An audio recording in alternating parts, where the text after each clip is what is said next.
I just got done with the reading Beyond Good and Evil, and I'm still shaken. I didn't take time to contemplate because I'm battling, a dwindling battery on this, and I wanted to get it done. So I'm still a little shaken. Sorry. Anyways, hello. My name is Tolk, and I exist. Therefore, I think too much.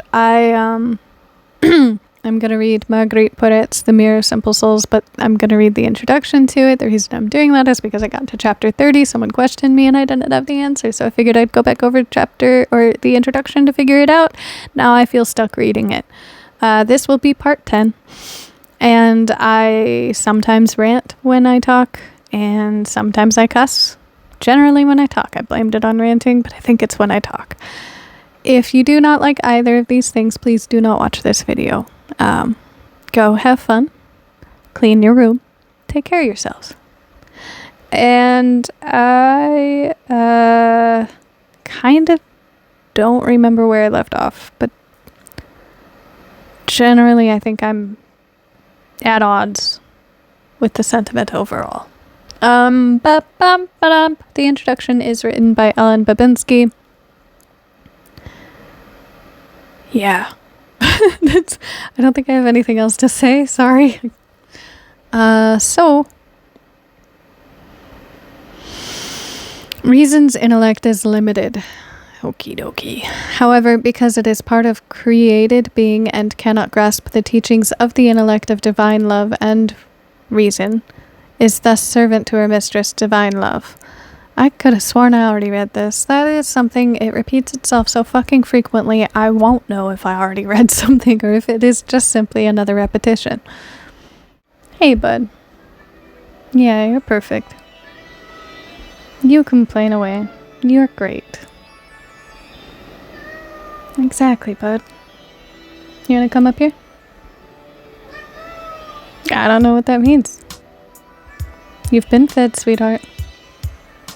Yeah. Alright. Cool. Marguerite's distinctions among the faculties of the soul allow her to offer some insights about what in her view is the nature of the relation of love and knowledge in spiritual progress. For Marguerite, spiritual progress occurs as love and knowledge grow together in mutual and reciprocal relation. Nice. Reasoning activity teaches the will what it must love, so that I didn't know the will could love.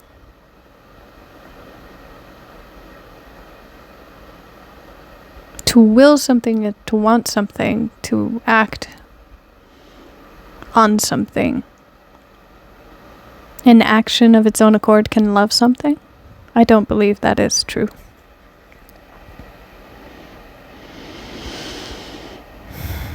Reasoning activity teaches the will what it must love.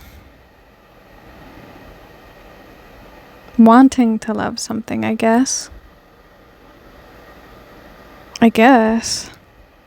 So that the will is oriented toward the truth. What one loves is what one knows. Holy shit, that's wrong. I've loved a bunch of people I did not know. However, and therefore the object of the will in turn governs the knowing faculty. Well, if I disagreed with the point you made, it cannot be said that therefore the object of the will in turn governs the knowing faculty. What one aims to want is what one ends up knowing. No, I don't agree with that either, because I know a bunch of things about things I don't want. In fact, in this day and age, in US, in 2026, I know a hell of a lot about things I do not want. So, no. Marguerite asserts that the natural tendency of ability is to undertake the enterprise of the will of God.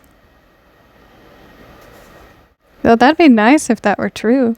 It is apparent, however, that for the Begin, this enterprise is available to the ability only when the will is rightly directed. I mean, yeah.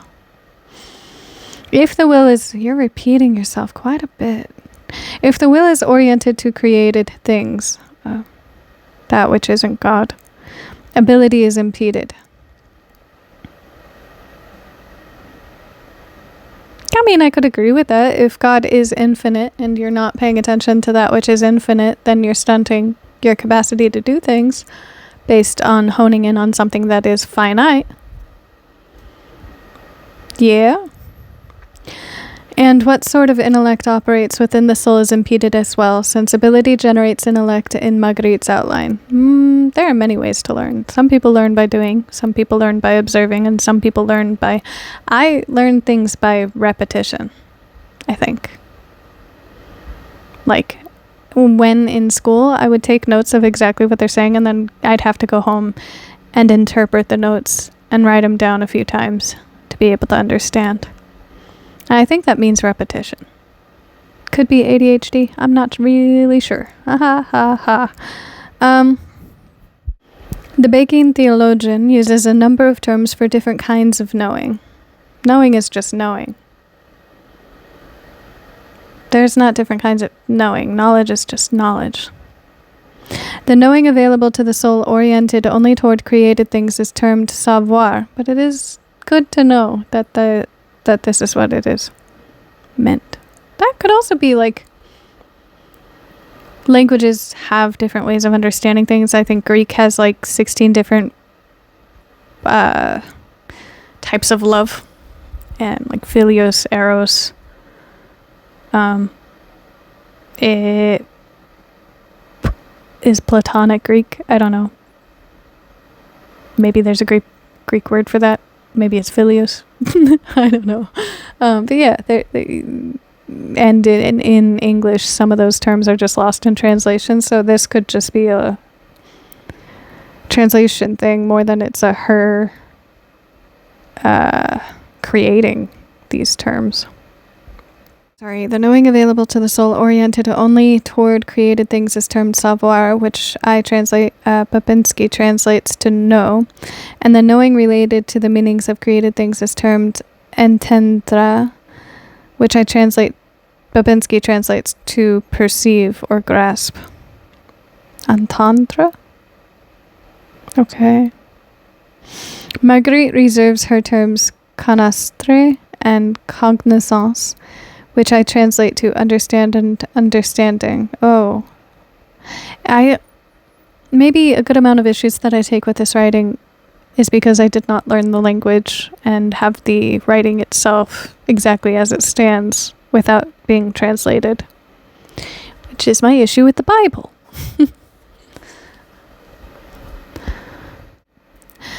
For the knowing which is related to divine things and which refers both to mental content and mental capacity. On the one hand, the terms refer to the understanding in the sad soul for which ardent love and desire are absolutely necessary. On the other hand, the terms are used to refer to the divine knowing, which subsumes and transforms the understanding of the sad soul. That the mental content and mental capacity of understanding are one allows the transformation in the sixth stage to take place. Ardent love and desire for divine things in the sad soul frees the ability for its true enterprise, generating the sort of intellect from which a particular sort of understanding emerges in the soul. How this understanding is transformed and the nature of the divine life of the soul in union with God is our next subject. Oh, goody. Oh, my knee hurts so much. Ouchie. Marguerite on transformation and union. If Marguerite's distinctions of faculties enabled her to make important statements about the relation of love and knowledge in spiritual progress, the same distinctions also continued to serve her purposes as she explored the dynamics of the soul's transformation and union with God. For Marguerite, love and knowledge remain in tension with each other on the path to spiritual perfection, so that as one expands or progresses, so does the other.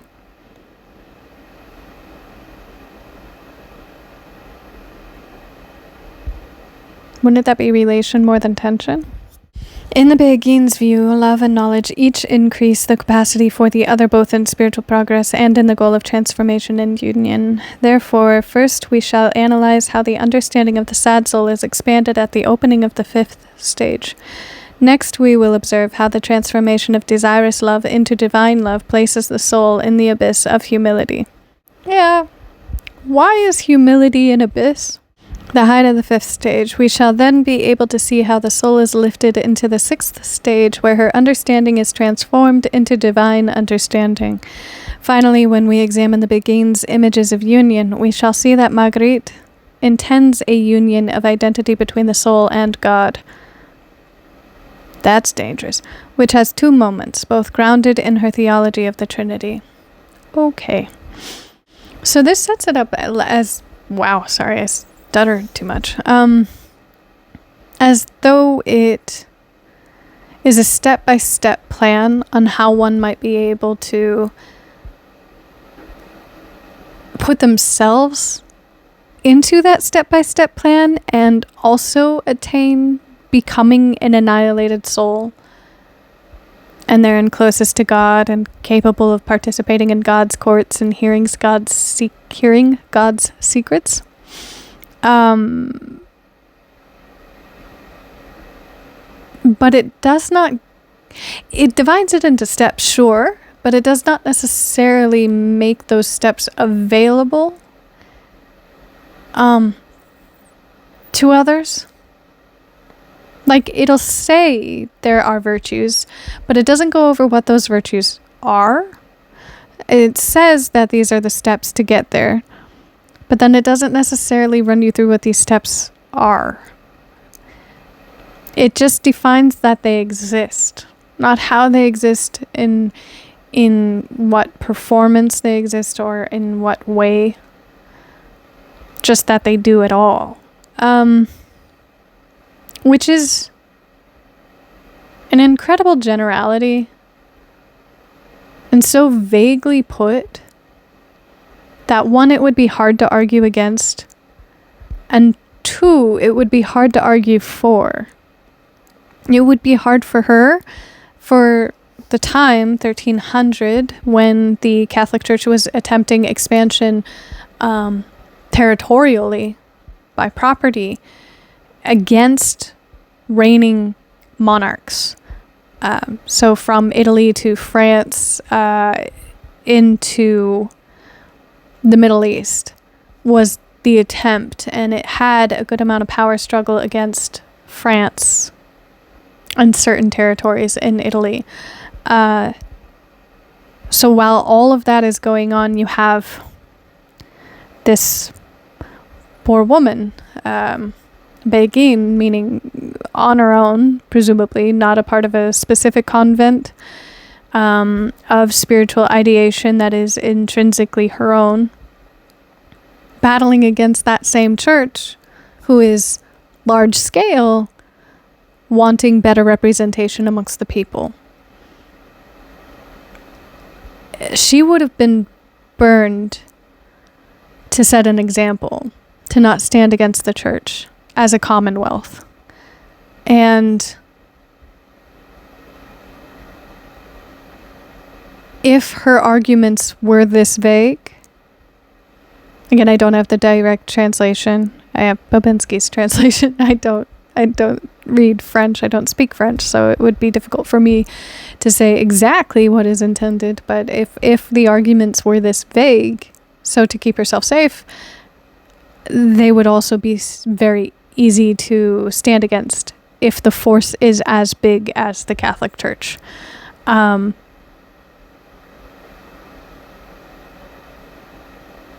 only do I think this is dangerous to uphold as a work to seek knowledge in,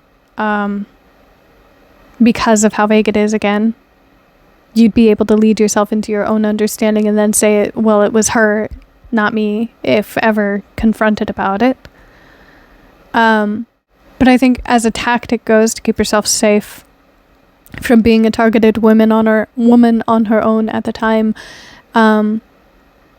attempting devout belief in God and attempting to better understand this incredible amount of spirituality, it would have been very dangerous for her to publish this, to stand on her own against a church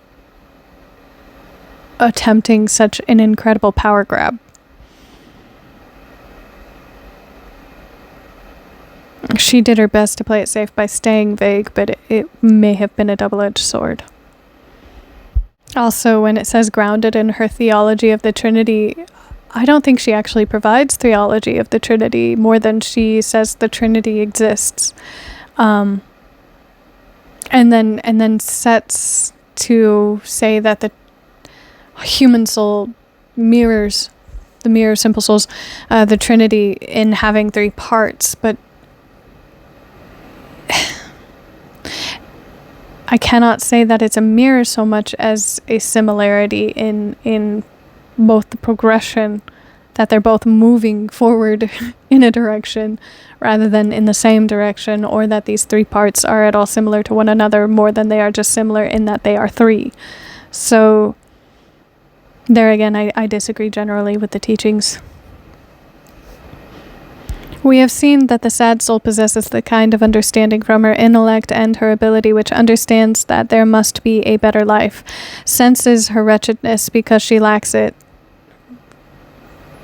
Lacks the better life, I assume, and so yearns for that life. This mutual interaction of the sad soul's understanding and yearning moved the soul through the first 4 stages.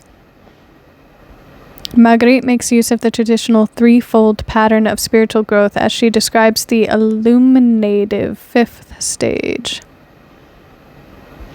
which occurs by divine initiative alone.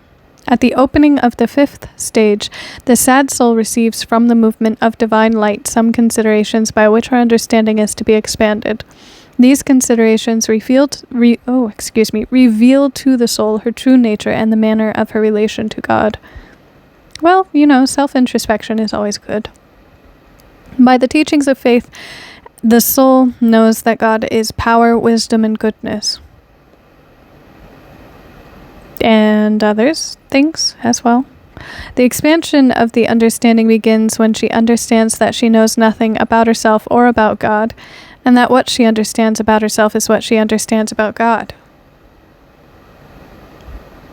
If God is infinite, then that stands to be true. However, I don't agree that you can know nothing of yourself. I think you can know yourself, and I think you can know yourself better than you know God. Especially if God is infinite, then it would also stand to reason that you will never know anything about God.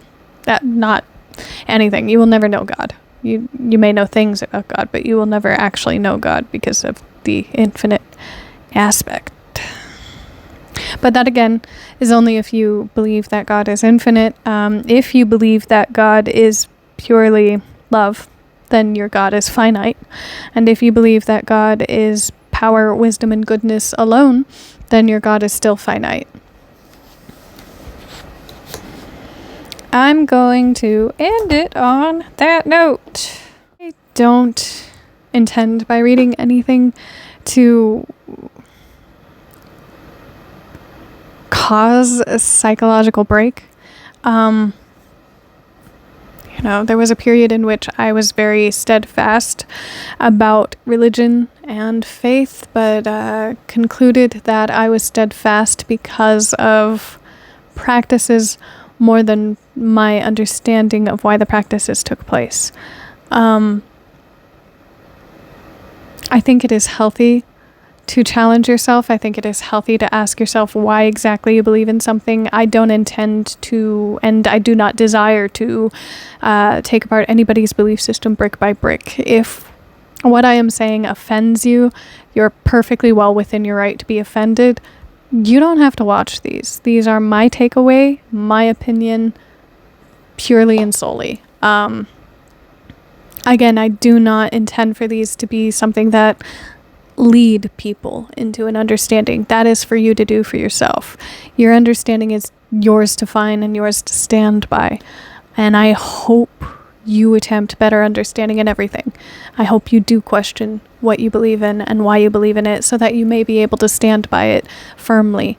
And in all of this, I hope you mental wellness, grow and stay strong. Yeah, take care of yourself, eat well, sleep well, drink well. Bye-bye.